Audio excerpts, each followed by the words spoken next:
Mysuru Hebbalu industrial ಏರಿಯಾದಲ್ಲಿ ದೇವಿರಾಮ enterprises ಮತ್ತು Ravi crackers ಮತ್ತು ಪ್ರದೀಪ್ ಕ್ರ್ಯಾಕರ್ಸ್ ಅಂತ 3 ಅಂಗಡಿನ ನಾವು ಓಪನ್ ಮಾಡಿದ್ದೀವಿ. ಇಲ್ಲಿ ಗ್ರೀನ್ ಪಟಾಕಿ ಅನ್ನೋ ಒಂದು ಪಟಾಕಿ ಎಲ್ಲ ಬರೀ ಗ್ರೀನ್ ಕಲರ್ಸ್ ಪಟಾಕಿನೇ ಸಿಗೋದು ನಮ್ಮ ಹತ್ರ. ಅದು ಬಿಟ್ಟರೆ ಸ್ಟ್ಯಾಂಡರ್ಡ್ ಇದೆ, ಅದು ಬಿಟ್ಟರೆ ನಾರಾಯಣ ಮತ್ತು ಗೋಟು ಅಂತ 4 ಕಂಪ್ನಿಗಳು ನಮ್ಮ ಹತ್ರ ವೆರೈಟಿ ಕಂಪ್ನಿಗಳಿದೆ. ಅದರಲ್ಲಿ ಹಲವಾರು ಥರ ಪಟಾಕಿಗಳು ನಮ್ಮ ಹತ್ರ ಇದೆ. ಅದರಲ್ಲಿ ಹಲವಾರು ಫ್ಯಾನ್ಸಿ ಪಟಾಕಿಗಳು ಮತ್ತು ಶಾರ್ಟ್ಸ್ಗಳು ಎಲ್ಲ ಥರದ ಪಟಾಕಿಗಳು ನಮ್ಮ ಹತ್ರ ದೊರೆಯುತ್ತವೆ. ಮತ್ತು ನಮ್ಮಲ್ಲಿ ತುಂಬ ಹೋಲ್ಸೇಲ್ ದರದಲ್ಲಿ ನಾವು ಪಟಾಕಿ ಮಾರಾಟ ಮಾಡ್ತೀವಿ.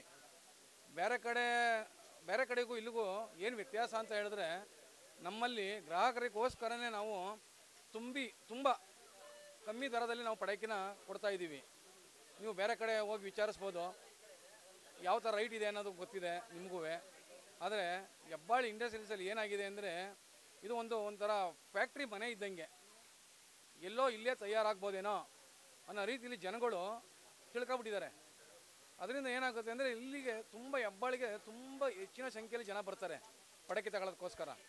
ಇಲ್ಲಿ ಬಂದವರೆಲ್ಲ ಏನಂತ ಹೇಳ್ತಾರೆ ಅಂದರೆ, ಪರವಾಗಿಲ್ಲ ಸರ್, ನಿಮ್ಮ ಹತ್ರ ರೈಟ್ ತುಂಬ ಕಮ್ಮಿ ಇದೆ, ಪಟಾಕಿ ಒಳ್ಳೊಳ್ಳೆ ಕ್ವಾಲಿಟಿ ಪಟಾಕಿ ಇದೆ, ಮತ್ತು ಹಸಿರು ಪಟಾಕಿ ಇದೆ.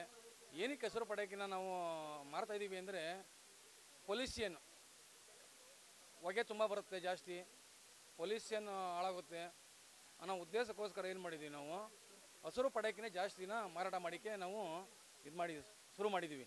ಅದನ್ನು ನಮ್ಮ ಹತ್ರ ಫುಲ್ ಹಸಿರು ಪಟಾಕಿನೇ ಜಾಸ್ತಿ ಇರೋದು. ಏಕೆಂದರೆ ಒಂದು ನಿಮಿಷ ನಿಮ್ಗೊಂದು ಪಟಾಕಿನ ನಾನು ಸಿಂಬಲ್ ಇದು ಗ್ರೀನ್ ಕ್ರ್ಯಾಕರ್ಸ್ ಅಂತ, ಈ ಥರ ಯಾವಾಗ ಸಿಂಬಲ್ ಇರ್ತದೆ, ಇದು ಹಸಿರು ಪಟಾಕಿ, 100% ಹಸಿರು ಪಟಾಕಿ, 100% ಇದು ಹಸಿರು ಪಟಾಕಿ ಅಂತ. ಇನ್ನು ಬೇರೆ ಕಂಪ್ನಿ